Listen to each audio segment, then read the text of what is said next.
Oh crap, I haven't fixed my background yet.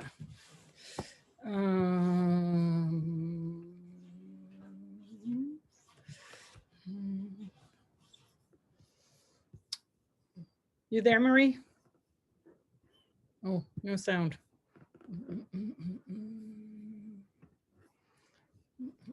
How about now? Oh, there's sound. Now we need video. Fun video.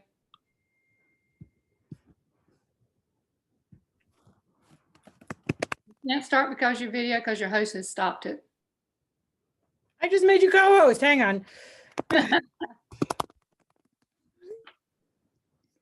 do 6 things at once. Oh, I see you. Now we go. Now we go. I'm in Hobson again. I lost my background. I love your background. Yeah, we went to Hobbiton, Robin Hood and I. It was so much fun. Oh, I bet. How are you? I'm good. I'm actually over at a friend's house because my internet sucks. But hey, you got to do what you got to do, right? Got to do what you got to do. I've been to the library. Yeah. When things crap out. Have you used Zoom webinars before? I have. It's been a little bit. I did more at the beginning of COVID and midway, but it's been a little bit now. So you might have to coach me on adding practice screen share because you're going to play the videos from your end, right? Yes. I've got some photos and videos I want to. Great. share. Bottom of the screen. Oh, we got 5 minutes. We're good. Bottom of the screen is a little green button that says share screen. Yep. Click on that. And then you have to choose the thumbnail of the image you want. In other words, it shows you all the things that are open on your desktop. Okay.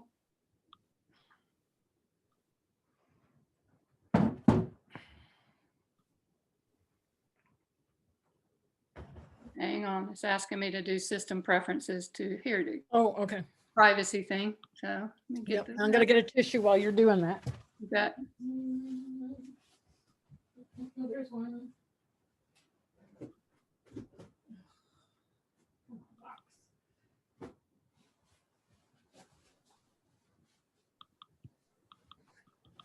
Okay. All right. Is it working? Trying to click on it and it won't do anything. So are you using the Zoom app on your? Go ahead. You're using the Zoom app on your computer, not on the browser. Actually, I'm probably using browser. Oh, I wonder if it's going to let you do it. It's giving me the option. It just won't let me click on it. Yeah, that's why I'm wondering. Yeah. Are those videos on YouTube? Some of them are. Some of them are on my desktop. Most of them are on my desktop. Okay, so we got to figure out how to get this to work. Yeah.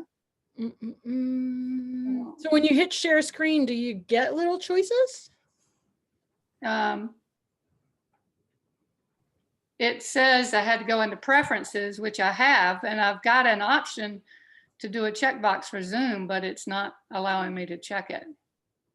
Huh. Oh.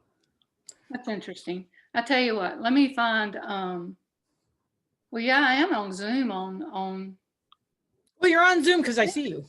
No, I mean, we're on Zoom. I think I'm on my computer, so. Yeah, if you're on the app on your computer, there shouldn't be an issue. I know, right? I feel like Mercury's gone back into retrograde. I am telling you. Oh, March was something else. It's just Let's see.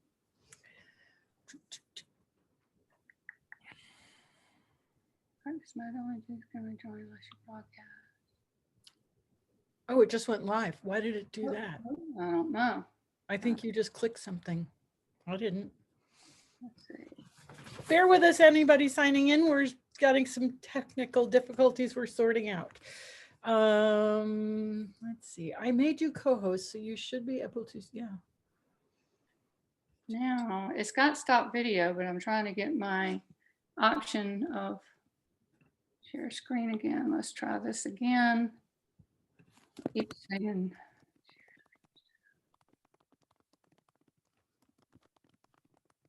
That should be it.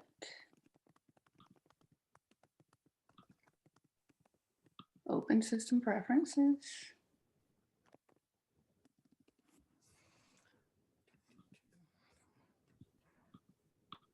I don't know what it's doing, Wendy. It's not letting me. you might have to sign out of Zoom, check the preferences box, potentially restart your computer, and then come back in.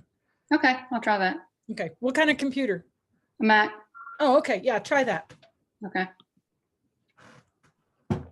So as you guys are joining the webinar, Marie hit start a little early, and I'm back at Hobbiton. She's just trying to get her computer to let her share her screen so that she can show you the videos and pictures that she has for us today. So just hang in there. In the meantime, if anybody has any questions for me, this is a great time to ask them. Sort of a little pre-clinic conversation. Hi from Edmonton. Can hear us great. Okay, and so Marie will be back. And I've lost my SureFoot background, which I went trying to find the other day and couldn't find because I don't know where it went. So, it's been an interesting week. So like I said, if anybody has any questions, just go ahead and pop them in the chat, and hopefully Marie will be back very soon. Oh, you like that background? That's oh, I know what's going on. Hang on, I got to fix the light situation.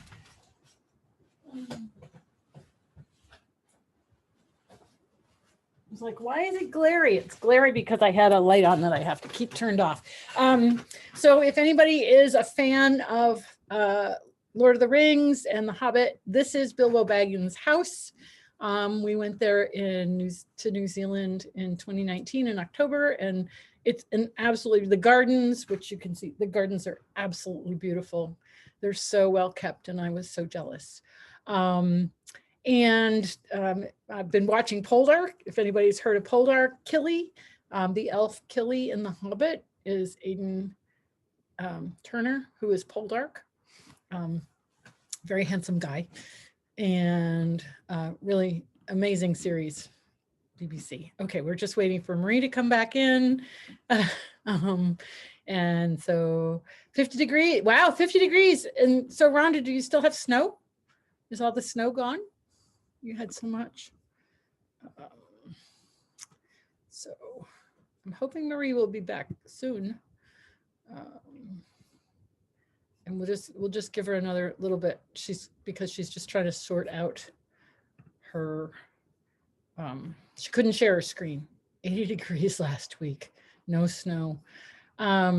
So yes, the Hobbit holes, you can see just inside his door that there's something here, but they're not actually functional.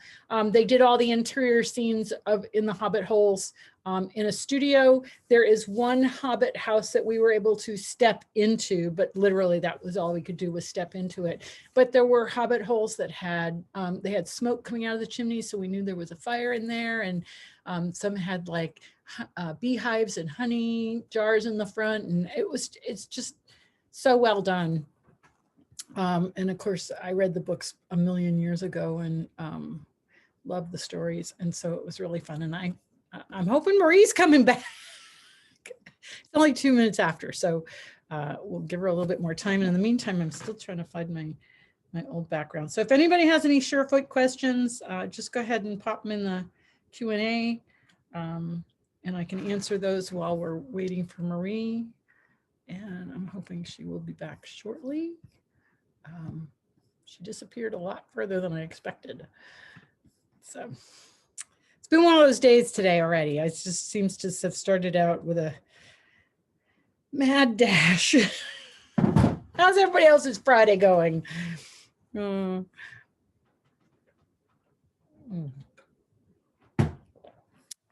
we're going to do something really fun next week. We're going to try something really different. We're going to do something live from my barn where I keep my horses. And Daisy Bicking is coming. It's going to be on Wednesday. And oh, there's Marie. She's back. And she's going to trim the 3 horses that I have under my care. And we're going to do it live on Zoom. So that's going to be really exciting. The technical part, not to mention anything else. but she has camera equipment, and it's Joyce Harmon's barn. She's installed a high-speed internet that's working great. So we think we can do this, in which case it would be fun to broadcast live from the barn. So Marie is coming back in. We're really hoping that her screen share is going to work. Hey, Marie. Hey. You're back. It's still not doing it, Wendy. Tell you what, there's more than one way to skin one. Yes. I think I can take it off my, yeah, because it's still not allowing me to do that. It's so strange. Yes, of course it is. Me and technology, that's the way it goes. I'm gonna try it with my flash drive and see if we can do it there. The other option, I know that there's some stuff that's out on YouTube, and I was going to say you could send me those links again, but I think I have a couple of them. I just have to go over and open my mail. Yeah, I got so much good stuff on this file I wanted to go through today. Yeah. Trying to think of the other way we can do it. Okay, so somebody has a colt that they want to train to get hoof trimmed. Any suggestions on SureFoot pads? Yeah. You haven't ordered any yet. Want to make sure the ones are best for him. Well, okay, so I literally just ran out of half physio pads this morning. I have more coming, but they're not in stock yet. I do have full physio pads. The physio pad's 1.5 inches, so it's a lower profile. Marie's actually a trimmer, so it's a perfect question for Marie. And I was just talking to someone today about, you know, getting your horse ready for things like the farrier, and how important it is that the horse is comfortable so that everybody's safe. Hang on to that. I'll hang on to that question. Yeah, it's not giving me the option to do that either. Let's see. So when you hit screen share, do you get any choices? It just keeps telling me to go to system preferences. It gives me the option for the Zoom box, but it won't let me check it when I do that. Does that make sense? Let me just go over to my system preferences and see what that looks like, and see if there's something. Where is it in system preferences that you have that box for Zoom? It is under security and privacy. Okay. And then under privacy, it gives me the checkbox. Hang on, security and privacy. There we go. It lets me highlight it, but it doesn't let me check it. Oh, did you unlock your preferences? In the lower left-hand corner, did you click? Hang on, you may got it right there. Sometimes, you know, if you just have somebody else go out and look. Boom, there we go. All right. Somebody's asking when I'm going back on the road. I do have something scheduled for June in Colorado, a riding clinic and a SureFoot workshop. I'll be in New Hampshire in July. And there, you got it. Okay, so now you get to unshare your screen because we're gonna get started, but I'm glad we could sort that out. Stop sharing. Okay, now, yay. Yay. So we're working on setting up some things right now. I don't know, Anna, where you're located. Anna Newman? Anna Newman, yeah. Where's she located? You know her? Sanford, North Carolina. Oh, North Carolina. Oh, well, okay. That might be a possibility. Yeah. All right, let's get this show on the road. I'll do a brief intro and then we'll have you introduce yourself and we'll go from there. Okay, Marie? Sounds perfect. Great. Hi, everybody. I'm Wendy Murdoch, and this is Webinars with Wendy. On Fridays, we talk about SureFoot, the uses of SureFoot pads and different ideas and how it got started and all things SureFoot. Just remember that we're still rolling out the free online workshop, the Effortless Rider Workshop, on horseclass.com. So if anybody is interested in learning how to improve your riding and loves the work that I do, please go to horseclass.com, go to the free online workshop. It will not be up there forever. It'll be up there till the 20th of April. So go out there and watch those videos, put in a comment. People are loving it. It's always fun to read the comments, and I chime in there quite often. Today, my guest is Marie Pruden, and she is from North Carolina. Marie is a SureFoot practitioner, and we're going to let Marie introduce herself because I always think my guests do a better job than I do. I don't know about that. Welcome, Marie. Thank you so much for joining me today. Thank you, Wendy. And first, just thank you for all you're doing to spread the word and get these awesome people on here. I've certainly enjoyed it, and it's been cool to see all the dark horses that we normally don't see as household names. So thank you for doing what you're doing, because you're certainly making a huge difference. Oh, that's great. I appreciate that. And if you know anybody that you think we should have on as guests, I do get suggestions, just so that people know, I do get suggestions and we do track them down, but they don't always want to be willing to come on the show. Right. And I do have some, but I'll send them to you in a link. And like I said, I don't know if they will or not, but there's some more dark horses out there. That's okay. It's always worth a little prod to see if they'll join us. Yeah. Yes, absolutely. Absolutely. So Marie, your lighting keeps kind of changing a little bit. Right. Let me see if I can shift around here. Yep. Is that better? Oh, way better. Way better.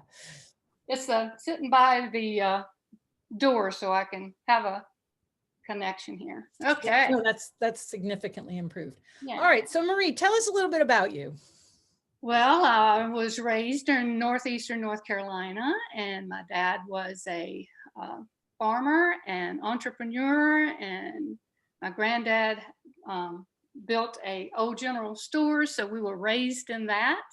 And I started with horses at a very young age. My dad was an animal lover too, not a horseman for sure, but he was an animal lover. So I started with horses very young. Matter of fact, the first horse he got me, which you'll have a picture of later, was a stud. And yes, that kind of tells you a little bit about how much my dad knew about horses, buying an 8-year-old a stud. And so, moving forward, getting into horses as a kid, it was just a lot of self-taught, if you will. And after college, I took my horse with me after college, and then I ended up getting into teaching in health clubs. I was major in education, but I ended up teaching in health clubs and managing them. Oh, really? Wow, that's fascinating. Yeah. And I was in Savannah, Georgia, of all places, when I started doing carriage tours down there. A wonderful carriage company down there. They really took care of their horses. It was an awesome experience. So that was a lot of fun. Spent 17 years with the airline after that. What do you mean with the airline? Yes, I worked for the airlines for 17 years. What did you do? Everything on the ground that you can imagine, from ticketing to catering to ground. No, wait a second. Yeah. Were you in skirts and heels?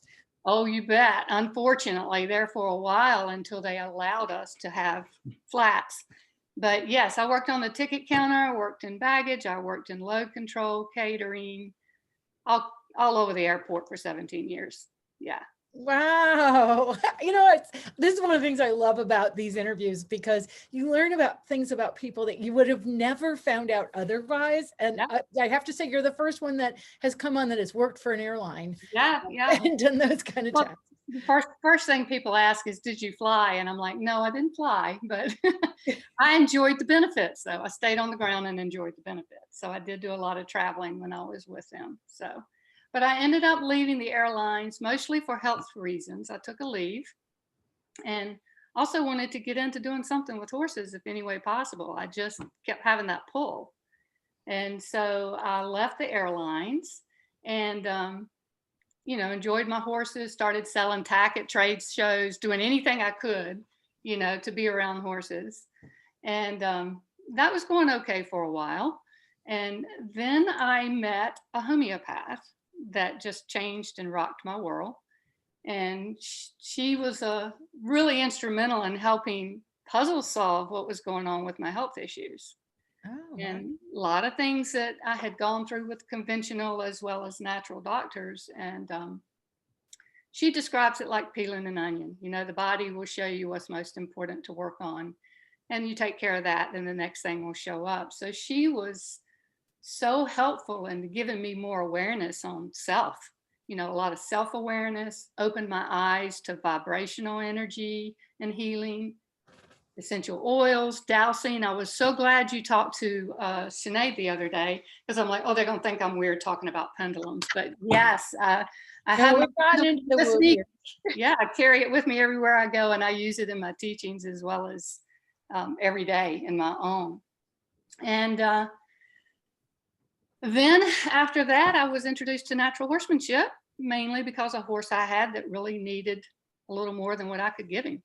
And of course, it made me a lot safer, and I survived through that. Met a guy named David Jones with Hoof Armor. I don't know if you've heard of it. Oh, I use Hoof Armor. Yeah, and met him early on when he first came out with the product, and took it home and used it. And I was so excited about how awesome it was. I said, do you need a distributor? So I was one of his first distributors in the Southeast for Hoof Armor. And of course, since then, he has perfected the formula so much better now. But I did that and decided that if I was going to do that, I needed to know more about feet. So David is why I got into trimming, because I felt like I needed to know more about feet if I was going to sell that product. So I learned a lot from him, studied a good bit under Pete Ramey's method, and started just trimming my own horses. Well, you know how far that goes. I know exactly how that goes. And so then friends wanted me to trim their horses. And then the next thing you know, I'm doing it all the time. So I have not gone there. I've stuck with 3. That's it. and I don't do it now, other than just for some friends and myself. And I keep my continuing education going on it. But yes, I was doing a lot of horses. And I actually met Dr. Bowker in South Carolina back then, which is really cool that I did, because he talked about proprioception in his seminar. And one of the analogies he used was putting a terry cloth under their foot and how it could affect proprioception. And it just blew my mind. And so that's really kind of funny now that with SureFoot, it made total sense to me when I first heard about it, because having, heard of him. So that there's so much more awareness out there with feet now. I mean, Ida Hammer, I'm studying with her. She's coming to do 4 classes at the end of the month down our way. Here in Eastern North Carolina, getting ready to. Oh, is that on my calendar? I don't know. But we're bringing her to the coast and spending 4 days with her, or actually 6 days. And so anyway, then after trimming, I ended up becoming a natural horseman instructor. And I appreciate all I gained from that, but I wanted to explore more. I wanted to learn more about the body and kind of unlock more things. So I went out on my own and started pulling my resources together, and hoof care, essential oils, homeopathy, awareness of nonverbal communication, more non-invasive ways of working with horses, and began to focus on relational horsemanship. And it wasn't until I started studying more about classical and artful writing that it all really kind of came together for me. And so there's lots of people that are instrumental in that. Marrying those two to me is such a perfect blend. So I really like to bounce between the two depending on what the horse needs. And reading out the wazoo, once I started getting more hooked on this, I've read everything I can get my hands on, and spent time with Patrick King. He's a really good friend of mine. And Patrick actually is the one that introduced me to SureFoot. Oh, okay. I didn't realize that. Patrick's the one that introduced me to SureFoot. And after listening to Dr. Bowker all those years ago, it made perfect sense to me. Patrick was like, I don't know how it works, but it works, And I love him, love his ambition and his continued growth. But he recommended Jillian Kreinbrand to me. He said, Marie, if you ever get to take her functional anatomy course, I highly recommend you do it. And I intuitively felt an urgency to do it, like right then. So I signed up for it was December, and this was early spring. And I was like, I can't wait. I got to see where she is. I can't tell you the pool. We laugh about it today. I tell her I wasn't stalking her, but it sure looked like I did. And so I met her in Savannah, Georgia to watch her teach. And Pam was down there. Pam Eckelberger was down there. The cast of characters here. Yes. Yes, yes, it's a cast of characters. And Pam had Petey there, and they did a lecture, on uh, functional anatomy and the bones and everything, and I just got completely hooked. So Pam doesn't know it, but she's probably responsible for me geeking out on bones still today. I've actually composted a couple of horses and brought them up so that I can have them in my teaching. That has been amazing. And I am so honored to have that experience and to allow them to share their story. It's been super cool. One horse that I had that I'll show you in some pictures here in a minute, when he came to me, we used SureFoot a lot. And this was before I became a practitioner for you. We used SureFoot a lot because he was so full of attention and so just shut down. And it helped him tremendously. So I try to bring, a holistic approach. I try to have that tribe. I really believe in a good tribe, your dentist, your vet, your hoof care mentor or professional, your development mentor. I think these are key people into creating a holistic approach to our horses. So it's so interesting listening to your story, Marie, because I didn't know your story, to be honest. Yeah, sure. And it's so interesting to hear all the cast of characters in your life and look at all the cast of characters I've been interviewing and how, there's something about like mind finding like mind, right? Absolutely. Resonance there. And all I can say is it's really neat because it's been so much fun bringing all these people that you've mentioned out through the webinars for other people to know about. Like you said at the beginning, that I had no idea how meaningful that really is for you. And I absolutely agree. I wasn't ready to hear it until I was ready to hear it. But when I started surrounding myself, first reaching out for something different, and then surrounding myself with people that are much better than me, have more knowledge than me. And then I don't have enough time to read everything and do everything I want to do. So yeah, it's been super fun. Met a body worker locally that has been super instrumental in helping me really keep tapping into my intuition. She's amazing. She has helped me explore into cranial sacral, myofascial, just an amazing mentor and friend when it comes to understanding the functional anatomy of the horse. So her and Jillian are two of my really top two people to help me develop a better eye for horses. I mean, when we know better, we do better, right? Yeah. So what is it that you currently, how do you describe what you're doing currently with horses? Well, that's a good question. I like to think about marrying the relational with developing a horses for wellness and longevity. I like to marry those two. And what that involves a lot of times is sometimes I'm working on the human more than I am the horse, depending on what situation arises. I'd like to teach how to share space with a horse first, how to hold space for a horse first, because I don't feel like if we come to the equation, bringing all our baggage into a session or in a lesson, that we're going to gain very much. And it's not going to be desirable energy for the horse to want to share, right? So I work a lot on how can we work on ourselves to be able to carry the right energy to the horse. And to me, holding space is what we do when we do SureFoot. Because if you think of sharing space as bringing the right energy, but holding space is like being a compassionate witness. And that's what we are. We're a compassionate witness as they go through and process whatever they're feeling in their body. That's so well said. I'm going to actually make a note because that is something that you've said better than I've been able to say. Okay, I got it. I made my note.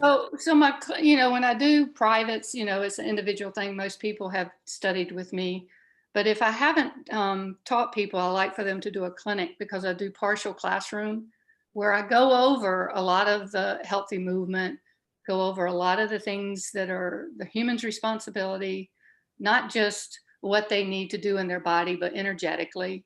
And, talk about a lot of woo-woo things that they might not necessarily hear from other people, but it's super helpful to have that classroom time. And then I go and do privates. I'm not a big fan of group lessons anymore. I like to do one-on-one because I feel like I can have, a better session that way and meet them where they are. I started doing something, I guess it's been a year or so now, called the mindful walk at the beginning of any session I have with my horse. And I've started teaching that to my students. And what it is we go into an arena and we just start doing. We're so good at doing. We're not human doers, we're human beings, right? So can we go into an arena and help the horse get used to that environment because it's not their normal environment? Can the human go in and start getting used to it as well, being aware of their breath? Are they holding tension in their body? Breathe into those joints while they're walking with their horse. Observe what they're feeling and observe what the horse is doing. Are they coming down? Are they blowing out? Or do they have rhythmic breathing? And I'm gonna tell you, it's been super powerful. I've got students that they just know. They walk in, they start walking around the arena and they just get in sync with each other. Then they're at a place where they can start to learn. And a lot of people that have their minds drift, I have them do a gratitude walk. So same thing, you're doing your mindful walk, just walking your horse around the arena. And every time your mind drifts, like I'm thinking about what I'm going to do or what I did or whatever the case may be, you come out of the present. Think of something you're grateful for, whether it's the sky's blue or it doesn't matter. And that immediately brings you back present. And then you just continue on. And it's a good ritual for me to just kind of make sure that I can stay present. I mean, they're present all the time. We're the ones that are challenged to do that, right? This fits so well with my guest yesterday, Jenna Knudsen, who leg up coaching. And I asked her at the end of her webinar, I was like, what's one thing people can practice? And she was the gratefulness, just say thank you. Yeah. And just. Absolutely. Yeah. I do. I've tried to get my students that every time they have a session with their horse, whether it's with me or at home, write down 3 things your horse did well. And then write down 1 thing that your horse needs clarity on for next time. Not 1 thing they did wrong, 1 thing they need clarity on so that you can see how you can deliver it next time. And then write down 3 things you did well. That's hard for them to do. And then write down 1 thing they need clarity on. They're good at finding what they need clarity on. Oh, believe me, I've asked that question many times in my clinics, and the humming and hawing and, and they, but the litany of what they didn't do. Yeah. It's so ingrained in working with horses that it's fascinating. I used to ask that question of pony clubbers all the time, and we so focus on what they're not doing. But when you look at other sports and other training, they focus on what they are doing. So great to hear that you're bringing this in, because we need basically a mind shift in a paradigm shift in our approach to horses, in recognizing we need to focus on what we do well. And there's so much. Well, if you write those down and journal them, and just journal it every time and make sure you do it every session, you'll start rewiring your brain to see the good in your horse. And then the next thing you know, you don't see those not so good things that you focused so much on before. And I know it's worked with my students. It seems to. They point out what they do well. They don't point out what they don't do well. And if they have something they think the horse needs to know, they'll use words like, I think he needs to understand this, or he doesn't have, you see what I'm saying? Their vocabulary is becoming so different, which is lovely to see. My horse won't. Yeah. Because you can only calm and soften a horse to the degree that you can calm within yourself. That's the way I look at it. So, and at the end of the day, can we create space that allows them to relax? And so that's pretty much what I carry in. I do a lot with like I said, kind of marry. I'm a beginner student with classical and artful writing. But I bring what I can as far as developing an eye for healthy movement, and how can we do that in a way where we can keep the relationship intact. So Awesome. that's You kind have of some stuff to show. what I do. You have some stuff to show us today. I do. I have some stuff to show you. Let's see if we can share screen. I'm going to show you first just some photos of people in either clinic or lesson session. And then I've got just a couple of videos that are really cool to look at some changes in a horse. Desktop. Look at that. Look, how good am I? I got to pat myself on the back. For sure. Oh my gosh. All right. That's not what I want. Got that. And sometimes Zoom doesn't follow the screen, so I'll let you know if it's frozen or not. Okay. All right. All right. First, I want to share this one because it's funny and you'll get a big kick out of it. It's only a few seconds and then we'll get going. I posted it today on the fan page.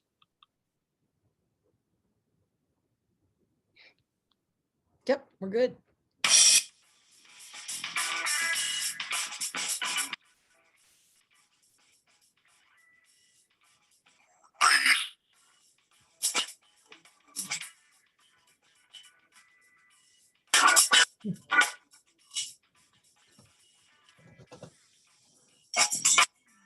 That is awesome.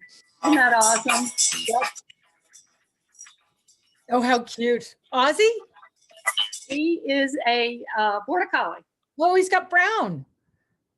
He does. He's tricolor. He's one of the smartest dogs I have ever owned. Oh my gosh. Yeah. It's unusual to see a tricolor border collie.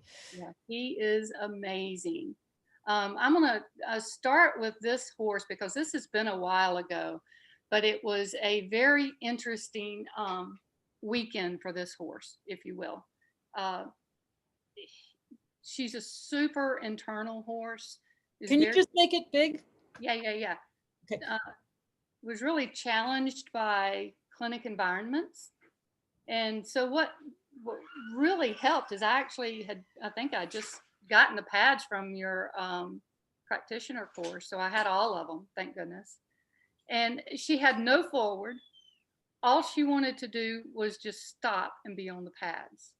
We take her off the pads. We try to get her, to do some things. She would just like come right back to the pads and put herself in this position. And that's all she wanted to do the entire time. Wow. We come out the next day, the same thing. I've never seen anything this drastic before. So she was obviously going super internal, just being in the environment. Pads obviously gave her relief and she didn't want to leave them. It was just a fascinating weekend for that little mare. And so tell us a little bit more about this. She had she been under saddle? Was there anything significant? Oh, haven't even done anything yet. Yes. But I mean at home. Oh, yeah. Yes. She was a horse that was under saddle. About how old was she? She's probably in her mid-teens. Yeah. She's probably driving. Got a driver's license. And did you know anything about her history? Not a whole lot. I had worked with the student at her house and we did a lot of observing. That's why what I do and SureFoot goes together so well, is because I do a lot of watching paint dry and observing and seeing, what the horse needs. And so working with her at home, she just needed a lot of, can you just share space and be with me without asking me to do anything? Interesting. So, yeah. So, in the stance with the hind leg so far underneath her, was that kind of typical for her? That's not her normal stance. It just was when she was on the pads. Yeah. Wow. And how was she afterward? She came out. What I ended up advising her, I said, I really don't think you need to do a lot with her. I mean, it was unfortunately not a weekend where she could do a lot with her horse, but the horse needed to just be left alone. So after we had her on the pads, we just let her be and not have a lot of stimulation. and just getting through the weekend doing that, by the last day, I think we were able to do some things, minimal, 1+1, you Yeah. know, and she started coming around. But to me, that's just good horsemanship, when we can recognize that, hey, you might be here for a clinic and you want to get a lot of stuff done, but your horse is going, I don't think so. Almost like the horse just needed a lot of how is that horse now? Have you seen that horse again? I haven't seen that horse in a long time, so I do not know. But I know they ended up studying with some more people that were doing a lot of centered riding, Peggy Cummins. So she hooked up with some of those people, which was really good. Yeah. Fascinating. Because that's not, I have to say that's a bit unusual. Yes, I agree. I've had a few unusual things, but this one was if it was going to be any horse, that horse, it makes sense to me, because she really did struggle to trust. That was one of the biggest things. Yeah. Trust that, you're going to do what's best. And let's see. I don't know why it always does that. So I'm just going to clip through a few of these. Okay. This horse right here came to me in training. You can see how upside down he is. This is before he came to me. And what was really cool about this guy, I fell in love with him. I nicknamed him Boo. He's one of my favorite horses. Can you make that one big again? Because we're losing the top of his head. Yeah, and you won't get that. This is kind of just a photo to show kind of where he was in his body. Yeah. The next shot will show you a little bit more about where he is. Wow. And I had him for, a few months, and we religiously weekly did SureFoot with him. And he was starting to release and really lengthen his neck and start to utilize his body a little bit different. This is the actual owner on him right now. And the owner came for a lesson one time while I had him, and she asked me, she said, I'm gonna call her out on this. She goes, Maria, is it possible for their neck to get longer? And I said, actually, he's just utilizing his body just a little bit different. It's a perception, right? Yeah. But he was an awesome little guy.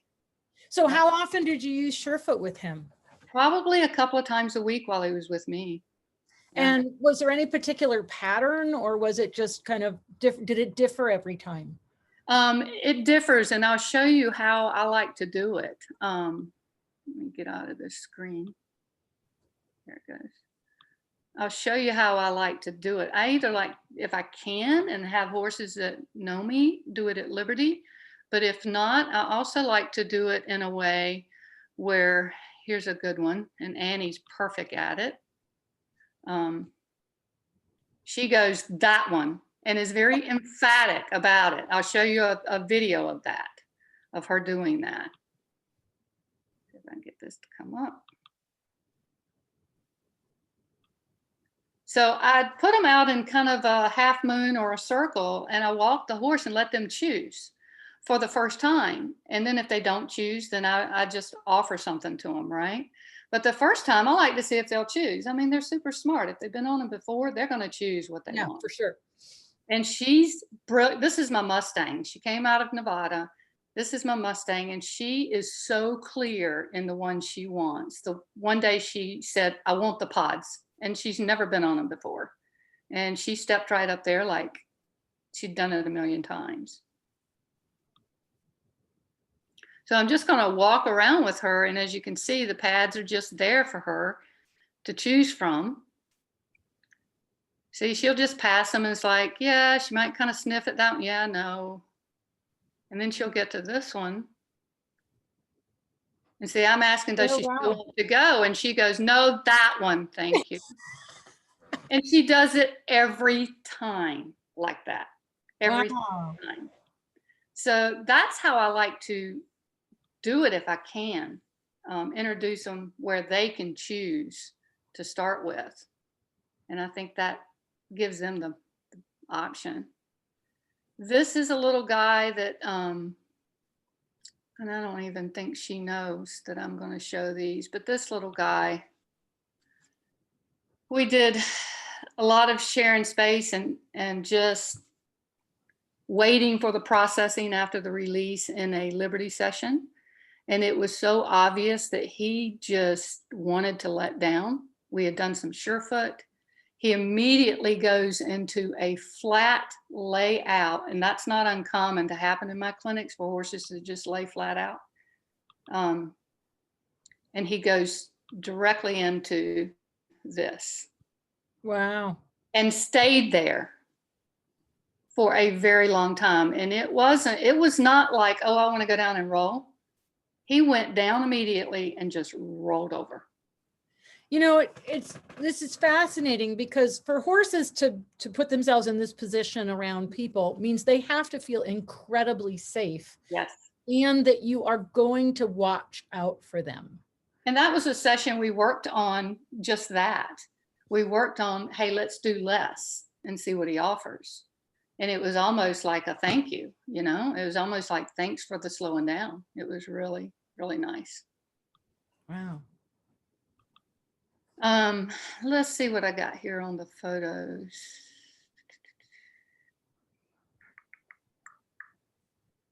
I'll just move right on into a video. Okay. We'll get going. I think you saw the one that I posted with the gal in the SureFoots on their saddle for the first time. Yeah, I'd love you to play that one. Okay, I'll play that one. Yeah, that was because I think that was really interesting. And and she's a longtime friend and student. She was with me before I started,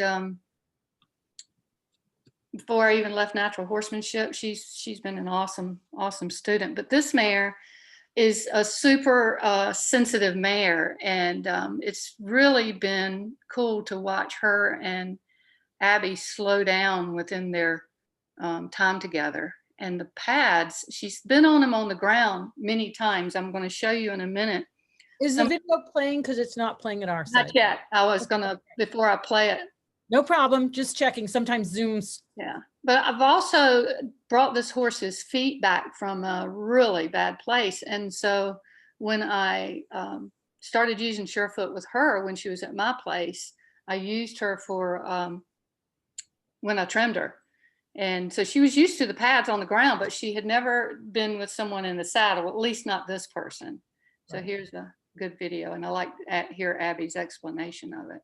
All right, we got Sierra on the firm. She just had a riding session. It's the first time Abby's been on the firms with the pads under saddle. What are you feeling there, Ab? Wow, it's amazing. Lost all the shifts of weight, the intrinsic muscles I feel coming on. A little sway. I'm sure you can see my body. I'm going with it. Here's the breath change. I don't know what to say. It's really cool. Do you feel her shift weight to one more than the other? Over, yeah, to the left. Yes. And from looking at her straight on, as she stands, you can see she's on the left because her head is slightly to the left. Yep. In there.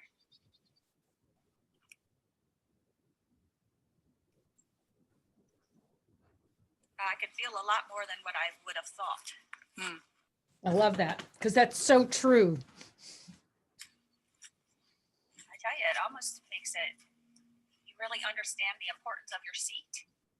Like my seat in riding her, just because of how much I feel her moving under my seat right now.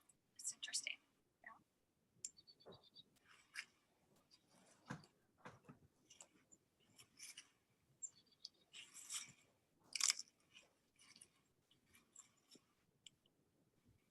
Sierra knows she's on camera. Yeah. She goes to the right. She tends to like go right back to the left really quick. Like she's definitely not as comfortable or confident on the right. So. And she shifted but stayed on the pad that time. Oh, there's a big change. See how she softened? Yeah.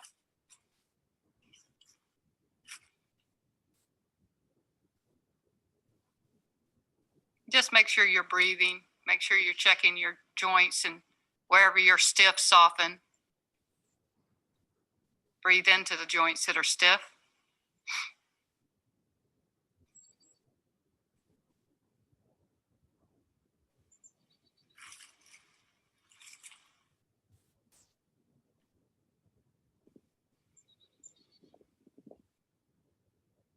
I'm gonna fast forward here. And she walked off, and she just wanted to come right back to the pads. Yeah. Now, we didn't see her move before she was on the pads, but that's a lovely neckline there, really soft and long. Well, she's really been working hard. She had to bring her out of the bit because of the horse's perception of the bit. You know, it'll be fun for me to go back and watch the 2 videos before and after. She and is that a side pull she's in now? She's actually in it's a cavesson, but it's designed that you can ride in it as well. Okay. She went into a cavesson because of, I talk a lot about in my clinics, re-education to the bridle, because so many horses are not educated to the bridle. They don't perceive it as relaxation. They perceive it as, you know, something else. Yeah. And so I talk a lot about that. And so she had to pull her out of it because she was not able to gain and make strides with her by having her in the bridle. So she'll reapproach it. But the thing she's getting with her with this now compared to what she was getting with the bridle is huge. And that's it's a good way to think of it, is that you remove a habit in order to soften it so that you can reapproach in another way where there's a different pattern that can be established. Yeah, advance to the rear so we can move forward. You know, if we don't back up and break it down. I'm a big fan of breaking it down for the horse, and however far they need us to break it down. Right. Yeah.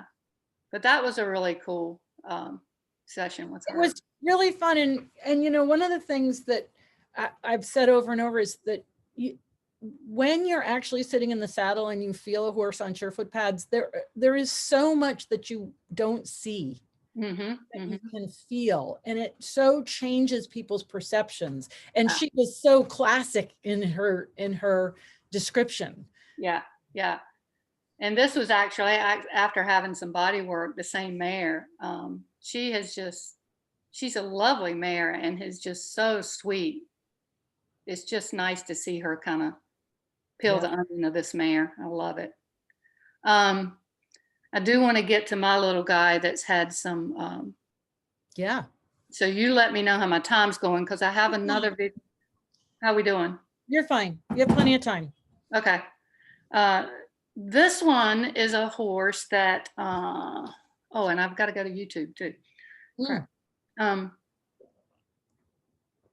This one, Journey's on YouTube. This one is this is a little horse that, see if I can find, first started him. She's kind of been with me on this journey as well. She studied with Jillian as well. And she was in natural horsemanship for a long time. And she came to me and she's like, Marie, she says, I can do a lot with him, but I can't get it done without much tension in his body. So we have been peeling the onion with him to relieve a lot of tension in his body. She spent the last year bringing him back barefoot. So that's been quite a journey for him because he is a little princess. But just, I saw him this week for the first time in a while, and it was amazing to see all the, I call it the jello. You can actually see the fascia under the skin move in his shoulders. He was so locked up in his shoulders before. So we started with this, but then we ended up taking him into a stack situation because he was, he's shorter on one leg than the other. And so we played around with it, and this was what we came up with. Can you just move the player so we can, there we go. Thanks. So what I did was, and I think the other video actually shows his back and his where he's compensated up through his body for that shorter leg. But he's so much more square here. Yes, absolutely. And that's what's been fascinating to watch, how they start with where they're coming out of their body. And by the time they finish, maybe towards the end of SureFoot, they have a tendency to explore being in center. Yeah, no, this is really interesting. And but his front legs are so much more square coming out. Mm-hmm. And his head is in line with his sternum, which is really interesting. And it's almost like such a huge relief for him to feel that balance. Yeah, I just decided to do the half physio rather than stacking two, regular sizes, because I thought that might be too much. Yeah. But he seemed to really benefit from this. What she shared, and I probably have a clip of her talking about it, is that because he was not ready to ride yet. He's not back under saddle after going barefoot. So she just did some in-hand work and a little bit of stuff on the ground when she came over here.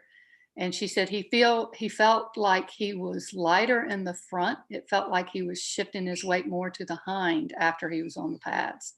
So that was super cool. And he can really come into his body well. Again?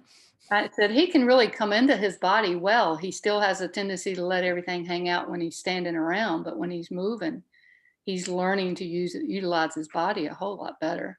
So I don't know if you can zoom this video in a little bit, but what's going on in the shoulder is really interesting.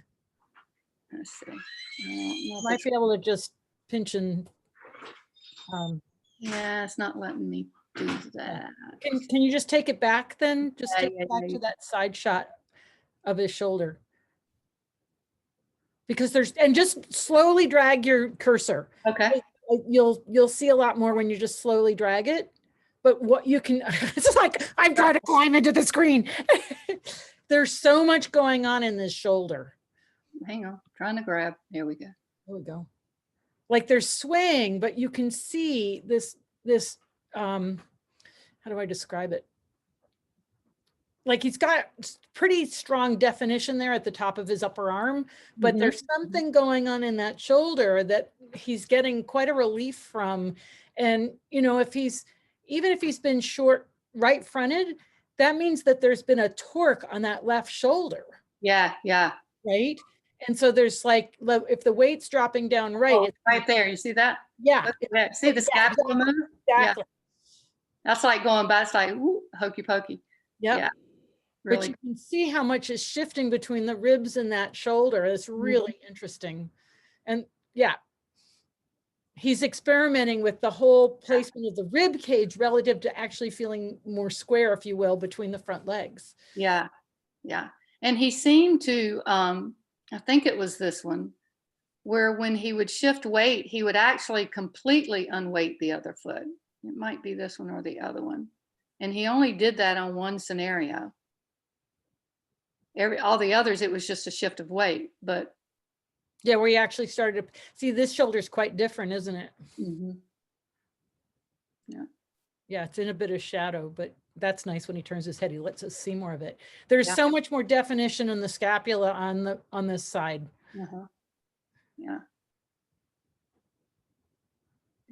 This is a horse that she had been studying with me for a long time and hadn't been in a clinic in a while. And she came to one of my clinics, and he's very sensitive to different new horses. So the whole time, it takes him a day or two to kind of get in the groove. And, of course, it was watching paint dry, so we weren't doing anything, strenuous. And we were finishing up with some snaking the ground poles. And he got to the end of the ground poles, and I could not find the picture of it, but he got to the end of it at the end of the clinic, and there he went, literally laid flat out on his side. Like, all right, last day, I'm done. He finally was just like, okay, I'm good now.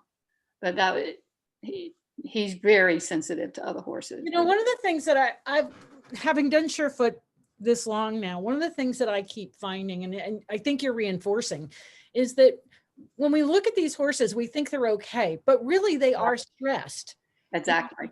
People talk about having to stress them a little more to get them into a place of active learning, but my feeling for years now is that they're already stressed and we need to reduce that stress to help them be able to learn. And in Yeah. this case, not only reduce the stress to learn, but reduce the stress to let down, to Yeah. really chill. I agree. My little guy is a super sensitive little guy. I'll show you this video and then we'll skip and go to YouTube so you can see the before of him when he was just really immobile. But this video, he was I remember him. just coming back, right? And so just first time I really kind of had him out there again. And I'd just gotten my hard slants. I was so excited because he's not super cool with things underneath him. And he was on the pads for a little bit, which you'll see. And then he immediately wants to lay down. And that is not normal for him. Matter of fact, he wouldn't lay down in my presence for a very long time. And for him to lay down is a big deal. So I pulled the halter off and just allowed it to happen. And did it again yesterday, Wendy. And he did the exact same thing again. Yeah, the Mustangs they're interesting because. Well, this is little quarter horse. Mustang. Oh, this is the quarter horse. Okay. This is the quarter horse. He's the one that back in August foundered and had 8 in one foot, 10 degrees in the other foot. And yeah, so it was pretty touch and go there for a while, but he's really coming together nicely now. I've got probably 2 or 3 months left of hoof to grow out to get his foot back where it needs to be. But he's running, bucking, farting. But I have to really watch him. You know, he's IR. He did not test for Cushing's, but he's IR. And so I have to really watch him. But I can't do a whole lot with him yet. He's lost so much muscle through the process. And he always steps usually off the back. That's interesting. Sometimes he'll go forward, but mostly he goes back. And I don't usually use a rope halter with him because I usually use a web halter. But when I do, I try to be really careful not to have any movement in that. And you see, he's already wanting to go down. Yeah, he's looking for a place and to. I'm like, well, let me take this off so you can do your own thing on your own. I'm glad you bring that up about the rope halters because in my experience, there's so much momentum in that weight of rope. Yeah. You know, the horses are letting down and a tiny little wiggle is a huge. Right. And I've tried to bring a lot of awareness to that, especially the people still using them. But when I'm working with horses, I'm usually in a cavesson or a web halter, but sometimes just going from point A to point B, I do have the rope halter on because that was a habit I got into, but more and more I use them less and less. But the awareness of be careful, right, and be present, especially when they're on the pads or when they're going through a process. Right. And that's the thing. I'm so glad you brought that up because to me, I think that's. And then he goes down and that is so not normal for him. And he stayed there a second. He's like. Oh, good chin scratch there too. Yeah. And then he actually does it on the other side briefly.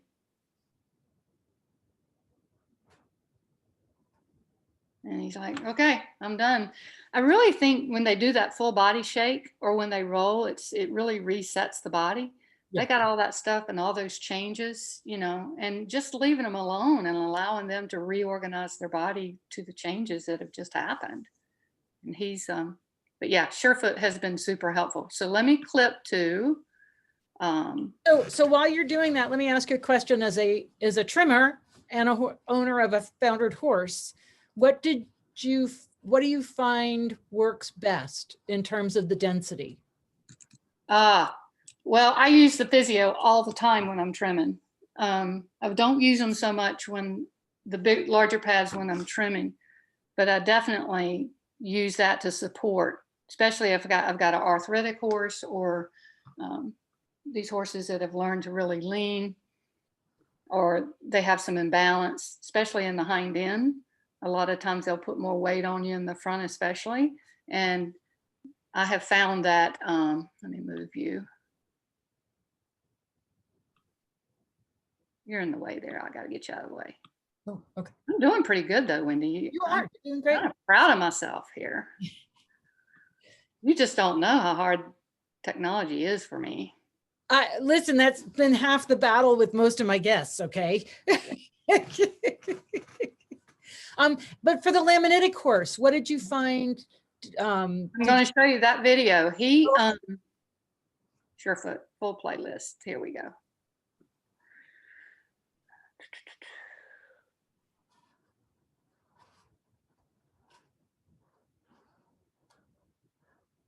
It's in here. I'm sure.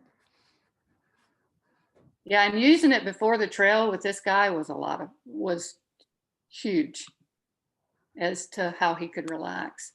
So what I'm going to do here is take the volume out of it and get to the portion that I know. I think for him, I wrote down the time. Journey was 3 minutes and 40 seconds. I wanted to get to that because I have a lot of video on him, and he couldn't move. So this is when he was acute. This was when he was. All right, let me just make the screen big. Move you out of the way. Okay. So started with the physio, and I tried to do things on the back, but he was not as interested on the back, even though you can see that's where he wants to weight himself because of taking the pressure off those front. But look at that. Right. You really start seeing him feel things through his body, and he'll look around, a lot of twitching. And so how soon after you discovered he was starting to have trouble? How soon after did I start using the pads? Yeah. Pretty soon.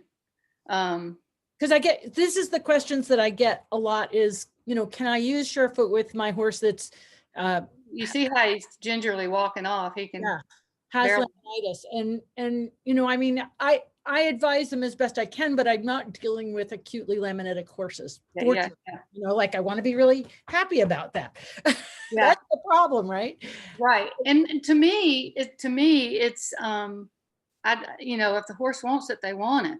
Right. And that's the bottom line, really. But you offer it right away.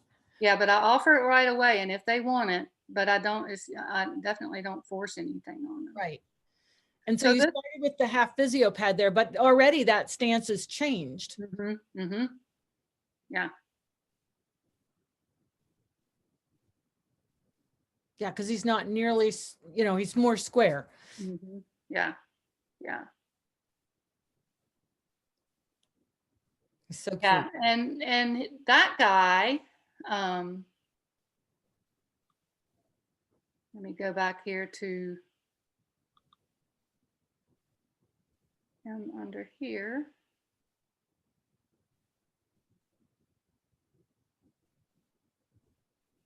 When did we do that clinic, Marie? How long ago was that? Don't ask me time. I'm not good at that. Sorry. But yeah, with him in the laminetic phase of it, there's some stretches there where I was not able to offer them to him, but when he wanted them and I had the opportunity, I did. And I really think that's made a huge difference in his comeback. Well, and I think that's the key is that you offer it and then you listen to whether or not they want it, as well as the density. It's experimentation. I mean, so many people would like me to present a formula, but I haven't found a formula that I can just say do X, Y, Z and like Arthur. So this is one of the horses that I composted. He came to me with someone that got him and had him for 30 days. And then, all of a sudden, makes me laugh. All of a sudden, I couldn't ride him. He was just not even let us be around him. So anyway, he came into me for training. It was one of the most shut down horses I've ever experienced in my life. This horse has probably taught me more than any horse to date. And thank God I had the pads at the time. When he first put him on the pads, he only wanted them on the right side, front and back. And I've never seen that before either. And he would always position himself exactly where he wanted.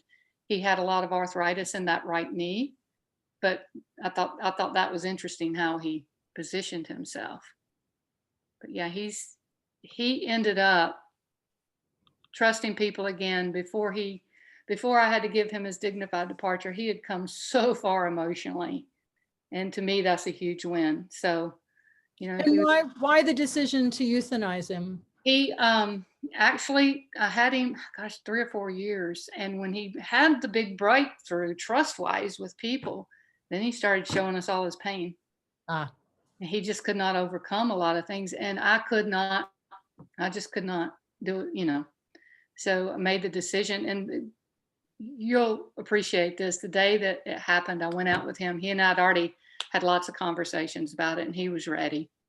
And we went out, and I was sitting on a little stool out in the pasture, waiting on the vet, and grass everywhere. Normally, if I walk out there, he's going to want to graze. And I went out there and I sat on the stool. He stood right next to me, did not eat grass, took out a bunch of deep sighs, put his muzzle on my head and started muzzling me. And then he just went into this most peaceful place. And I knew it was the right thing to do. I mean, he was just basically telling me it's okay. you know, this is so fascinating, Marie, because I don't know if you've listened to the webinar I did with Laura Plunkett on aid and comfort. Mm. And That's that compassionate witness, right? yeah, well, and that, you know, what she has said is, if you're not sure, ask your horse to give you a clear sign that indicates. And that's exactly what I did. I said, buddy, tell me, are we good? And I was good within myself, but I wanted to make sure he was good. And it was super clear. And he's like, yeah, but this is him. Isn't he handsome? Yeah. Such a handsome boy. And so you composted him. Do what? You've composted him. I did. So I have him and a student's horse. The student's horse that I composted, she got from a kill pen. It was on his way to the kill pen. And she took him in, and basically I'll make a short story, basically for 10 months survived. He was that far gone with pain, and he had so much anger, and he fought instead of flee. Mm-hmm. And so anyway, we had to make a really tough decision, pretty young horse. But once we did, and we composted and brought his bones up, my body worker was like, oh my God, you tell her it wasn't a matter of if, it was just a matter of when. He had a blow to his head at a young age, because you can tell all the changes that happened in his skull due to that blow that affected his jaw, caused him to have an imbalance in his teeth. When he was on his way to the kill pen, he had no mobilization of the jaw. The top tooth was down in the bottom was broken off. Yes. So 2 or 3 rounds with another dentist I need to get you to look up too. She does an excellent job of doing seminars. And so he had a 24/7 migraine, basically. Wow. I mean, he was screaming at people like, don't y'all see what I need? Right. You know? And this is where, it's so important that these, like Pam and you who are doing the composting and then looking at the skeleton are coming forward with the evidence of why the behavior. Right. I can think of a horse that comes to my mind all the time when I think about a horse that, we couldn't solve it, and they did, but we didn't compost him. And to this day, now I would really have liked to see what was going on, because he was a danger. And sure. It's the more we start to hear these stories, the more we start to realize, these behaviors are not behaviors that are intended to harm us in the way that people think.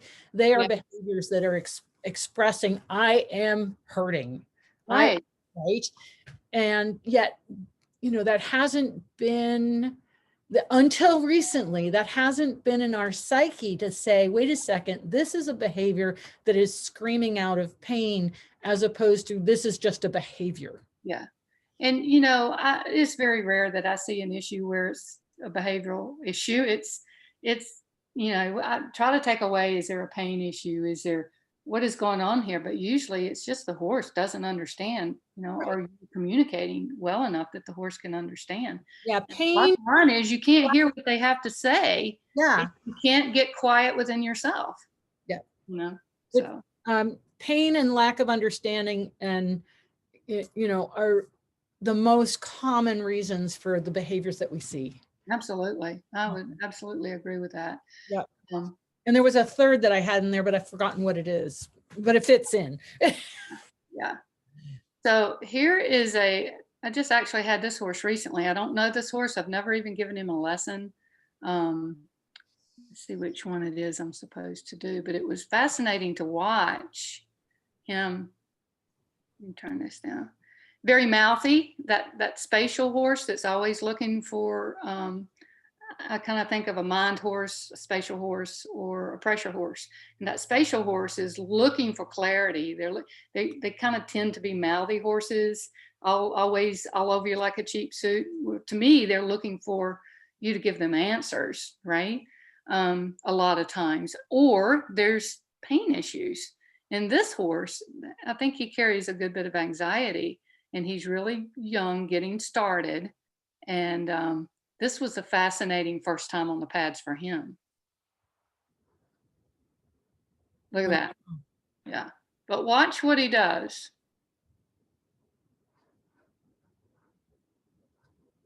See that big breath, and then he looks back like, I'm not really sure. But he touches his girth button. Mm-hmm. Mm-hmm. And he doesn't come off the pad when he reaches out to his owner. See how long, and these are new to her. She'd never even heard of them before. So it was an interesting session. And then look, he goes right into being mouthy again. So Robin Hood is a great way to understand what we call, those fool around horses, the horses that grab lead shanks and all these. And she talks about domesticated flight. Yes. In that the horses have an anxiety, they really would rather be able to move away, but we limited that and blocked that, right? Yeah, I've heard that phrase, and I absolutely agree with that. And that's, to me, these distractive behaviors that then we start trying to address the distractive behavior instead of the underlying domesticated flight, right? Yes. I totally agree with that. Yeah, I think that when I heard that phrase domesticated flight, I was like, that is dead on. Dead on. Yeah, it really does put a context around the behaviors. Yeah. Let's see. I have any more videos that I can pop on this screen. This little guy, this is not a video, but this little guy, I'm going to show him because he's always given me the most interesting ways to be on a pad. Wow. He's had a lot. He had a suspensory injury that he healed from, but he puts himself in the most unusual ways. And he just about every time goes into a downward dog yoga position after being on the pad. Wow, you got to get a little video clip of that, okay? No, I really want to get a clip of him doing that. Interesting.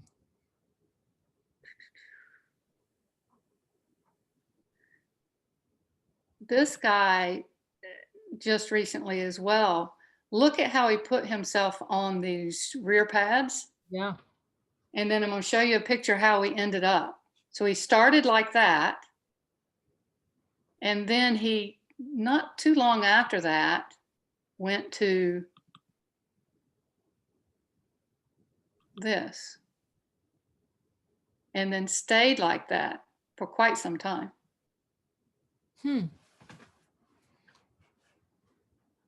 Like, not even waiting it fully, but wanted it there for quite some time. It wasn't like, I'm half off and I'm going to walk. It was just, he intentionally wanted it to be like that. Your photos are great because you show so many different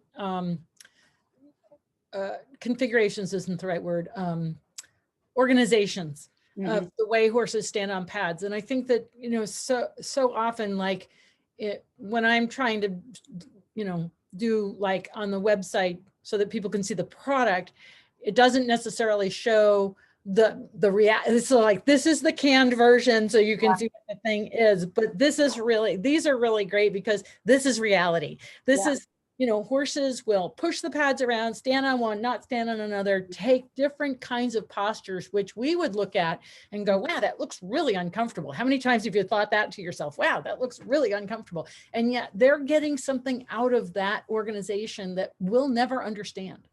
Exactly. I agree. And I'll show you one more video of, and so you know, your illustrations are great because they show the myriad of variety of how horses stand on pads or respond to pads, and it's really cool.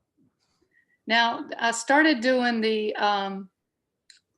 pre and post trail, but these guys are two of my guys that I just do at Liberty. And it's been fun to watch to see what they choose. He came back off a trail and just put himself right back on the pads on his own. And then there's my little Mustang. She'll get her turn next. But it's fascinating to see, one, the changes, but also they come back and they just choose themselves. That's why I like to either do it at Liberty or, like I said, just have the pads and let them show me first. And then if they don't, then I'll offer. And the only concern one needs to be careful of here is that the horse doesn't roll with your saddle on. That's right. That's right. These guys know a little bit better about that. Right. But I'm just warning anybody who might try this and not consider that. Absolutely. Now this little mare, she's pretty long back, but I think she's intrinsically got a lot of strength. And it's been fun to watch her change. I'm gonna show a still shot of where she's come from, and I really think a lot of it is due to the pads. It's really helped her unlock some things. She was not very trusting when she came to me either. It took quite a while to earn her trust. And she is now just yummy personality. Is she the Mustang? She's the Mustang. Yeah.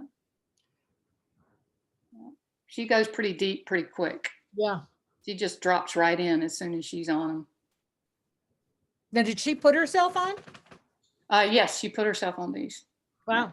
Which in itself, you know, I'm always trying to let people know that not to ask the horse, especially from the back of the horse, to ask them to step on the pad, because it's easy for them to kick it and move it and not hold it on. But these guys are so great because they're so experienced. They know how to put themselves on. That's right. And they do. They know exactly what to do. And then the little guy that foundered, you know, he's better. He didn't, I think you helped me in the beginning get him okay with that at that clinic you did down here. And now he'll get on them fine, but it's, and you can tell he reaps the benefit and feels them. But then when he steps off of them, it's almost like, ooh, I was on a pad. Yeah, because he wasn't sure when we started. Yeah. And it took a while to get him like that. So this is kind of where that Mustang is now within her body. Where is Annie? Here she is. And I love this shot because she's really, oh, wow. So that's where she is now. And she, you know, with that long back, it takes a lot it took a lot to just get forward in her. Yeah, no, that's lovely. She was a suck back kind of horse, and now she's got a lot of forward in her. Yeah. Wow. But anyway, how are we doing on time? I think we're good. Why don't you go ahead and unshare your screen? We'll wrap this up. And this has been terrific. Yeah, you are stop sharing. There it goes. I am so proud of myself. Yeah, that's awesome. No, that really fun, and really fun to see the variety and the different ways that you're using SureFoot. That's really cool. Yeah. Mounting block, that gray horse, one of the things that I had to do for him is, you know, we spent a lot of time just sharing space with him. And one of the things we did was, you know, stand above him and share space with him. And that was a big deal. Yeah. And so I would put him on the SureFoot pads at the mounting block when we did. Yeah. And that made a huge difference. Yeah. To, you know, creating a good feeling with being in a place that you're not so comfortable with. You know, so I've been listening, because I do most of my reading listening, to a book about habits. And it's so interesting because they talk about that there's a cue, a routine, and a payoff. and that all habits are a cue, routine, and payoff. And what he's talking about is that rather than trying to change the cue or the payoff, if you change the route by using SureFoot in a mounting block, the cue is a mounting block, but the routine is standing on SureFoot pads, and the payoff is that the horse is relaxed. I'm gonna have to write that down. Yeah, it's so far I've been, like I've recommended this book for a long time, and I read half of it, but I don't get time to sit down and read, but I drive. So I found in the name of that book. Somebody's asking, so send the name of that book. Hang on, I can pull it up right here. And in listening to this book, what I've realized is that that's really what SureFoot, the power of habit. Right. I'll just type it in the text. The power. And that's so much of what you're doing with your work, what SureFoot's doing, is that, the cue is I put the halter on and bring you into the arena, right? The expectation is the routine is that you're going to run me around and blah, blah, blah, blah, blah, right? And then the payoff is I get to go back to my field. Right. But what you've done is you've changed the routine, which is therefore changing the entire habit pattern. You bring them in, you give them space, you make them more comfortable, you assess and discuss with the owner, you provide a bunch of different opportunities and ways in which to make space for the horse. And so the horse's payoff is this tremendous relaxation. Yes. I mean, I had this student, the first time she ever did my mindful walk, I said, I want you to tell me what you heard, what you felt, and what you observed. And she comes out, she goes, well, we went in the arena, he walked 2 steps and he blew out, and we went here and he did this and he did this and he did this, things that she never really observed before. Right. So when you set that precedence of going in and we're going to get relaxed first, next thing you know, they're coming in and they're already relaxed because they have that understanding of the expectation. So the thing that he talks about is the craving, and the craving is the relaxation. They're craving the relaxation. So as they're entering the arena now, they're already craving that which they're going to have. Yes. It just is how habits change. Yeah. Super cool. Very cool. Well, thank you, Marie. I want to thank you so much for joining me today. This has been awesome. Thank you. It's really fun. Really enjoyed sharing. It's been great.